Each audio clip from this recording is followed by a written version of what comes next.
Hola, hello. My name is Leticia Villamediana González, and this is my colleague Raquel Navas. Hi. And we are both the language coordinators here at Hispanic Studies at Warwick. In this presentation, we would like to talk about what is Hispanic Studies, particularly about our language program and our language modules, and also we want to give you a little bit of a flavor of what it's like to study Spanish with us. But before we start, we have a question for you. Have you noticed how we spelled the word bienvenidos, bienvenidas in our presentation? Have you seen that symbol before? Probably you have, because it's become more and more used sometimes in the media. So this symbol is used in Spanish to make a more inclusive use of the language. As you know, language is evolving all the time, trying to reflect the changes and trends in society, although sometimes they can be a little bit controversial. And this is one of the examples, one of the topics that we study here in our language modules in Hispanic Studies. So what is inclusive language? When is it used? Is it actually correct or grammatically correct to use the inclusive language? So this is some of the questions that we discuss with our students. So what is our language program like? So we have two parallel strands. You're going to start as a complete beginner in our ab initio course, or if you've done already some Spanish before, you can follow the post-A-level pathway. As you can see, all our language modules are core modules throughout the degree, and in the first and intermediate year, there are two different modules depending on the level, on the entry level of your level of Spanish.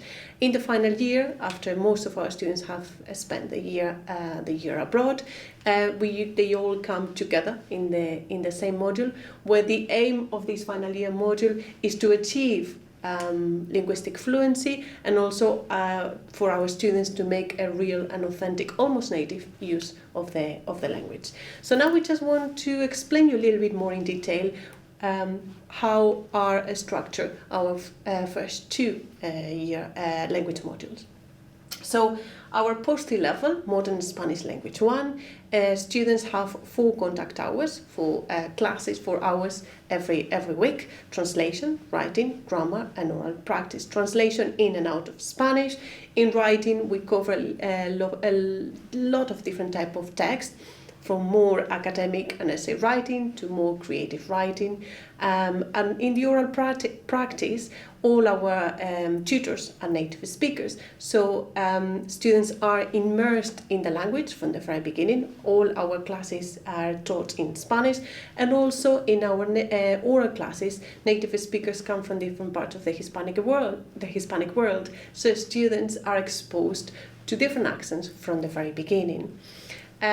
We also cover, so for example, while we study grammar, we also embed the grammar in cultural topics, and we covered a wide range of current topics, like the example that I gave you at the beginning about the use of inclusive language in Spanish.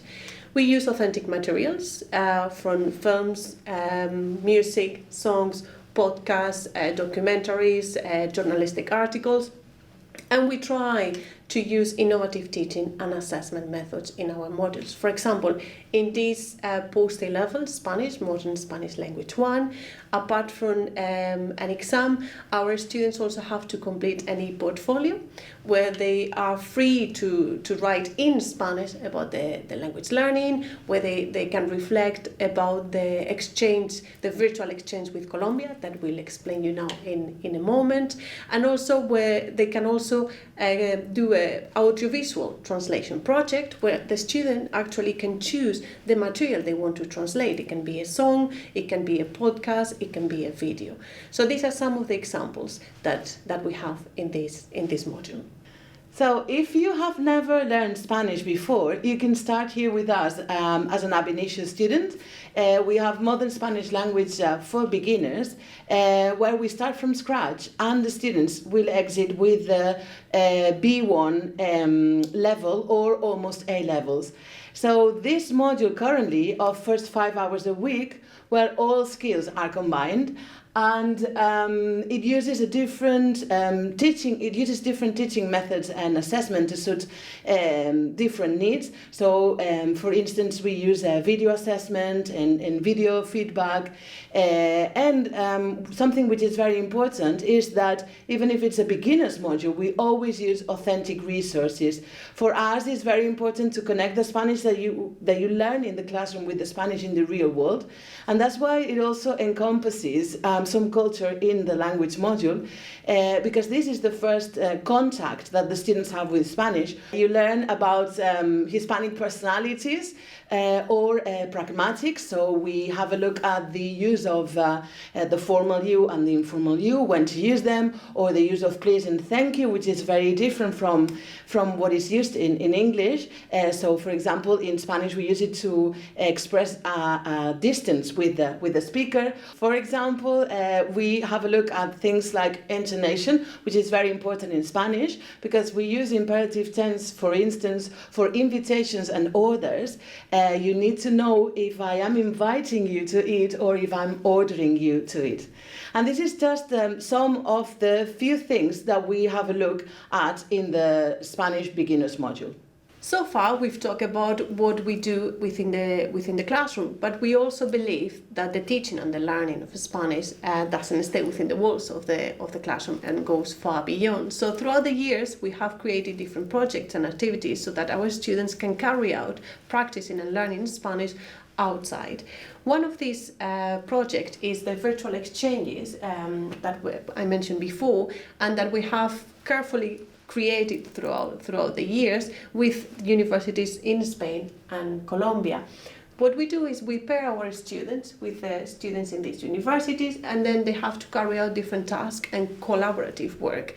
And the feedback of our students is been really positive, because for them it's an authentic use of the Spanish with a native speaker and with someone also similar to their age, where they can learn not only about the language but also about the culture of the countries. And here you have an example of one of the assessment methods that I also mentioned before, the e-portfolio. So our students are reflecting about what they have learned with the different exchange partners, and also talking about not only about the language but also about, for example, gastronomy, the cities in Colombia, and so on. As well, at Warwick, we also have different clubs and societies, and one of them is the Spanish Speaking or Spanish Studies Society that is usually run by our students, and they usually hold events that are related or invite speakers that are related to the Hispanic world, and it's also a very useful and entertaining way of learning and carrying on with Spanish outside the classroom. Mm. And our last example is of this staff and students project is the use of the linguistic landscape of the UK in Spanish. So the Linguistic Landscape project encompasses both language and culture. So what we do is we study the use of Spanish in the streets of the UK.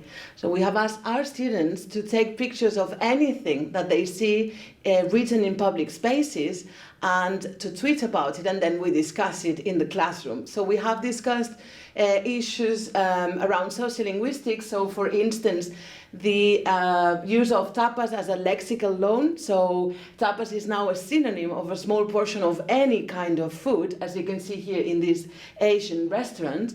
We also discuss language policy issues. If you have a look at that picture that says, have you forgotten anything? The S in has olvidado is crossed out because someone was not comfortable, a native Spanish speaker was not comfortable with the use of the informal you.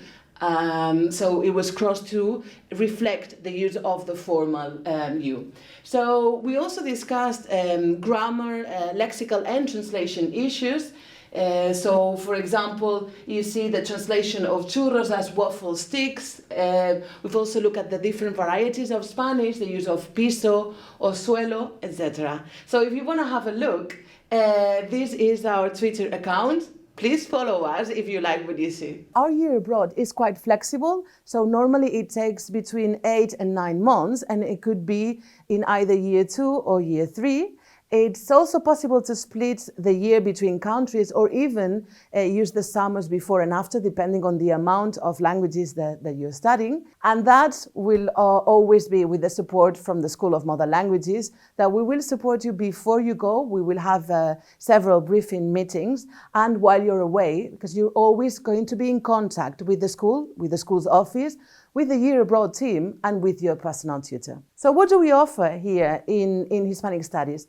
So we have 3 different pathways that you could follow. The first one is to do a study placement in our selected universities. If you want to go to Spain, we have agreements with Oviedo and Vigo in the north of Spain, and then Salamanca and Valladolid in the center, Valencia and Zaragoza in the east, and then in the south of Spain we have agreements with Sevilla, Malaga and Cádiz. If you want to go to Latin America, we have agreements with Puerto Rico, Colombia, Chile and Peru. So a different pathway that you could take is to be a language assistant with the British Council. That could be in Spain or in Latin America. And the third option is a work placement, which is arranged by students with the support of the School of Modern Languages. They are all quite flexible, so you can do them on your full year or half year, depending on the combination that you study or the languages that you do, except for the British Council one that has to be full year and in your year 3, because that's a requisite of the British Council. And just thank you very much. Muchas gracias por escucharnos. If you have any questions, if you'd just like to contact us, you have our details here. You have Leticia's details, our admissions tutor. Gracias y hasta pronto. Gracias, adiós.